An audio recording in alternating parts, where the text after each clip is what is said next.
আজকে দেখো আমাদের বাড়িতে আমার মা বাবা এসছে। আজকে তোমাদের সাথে শেয়ার করবো। আজকে মা বাবা নিয়ে এসছে আম কাঁঠাল। তো তোমরা দেখো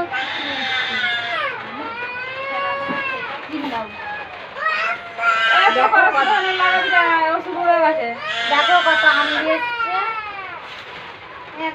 দেখো এতে অনেক কিছু ফল আছে, যে কলা আছে, আপেল, বেদানা,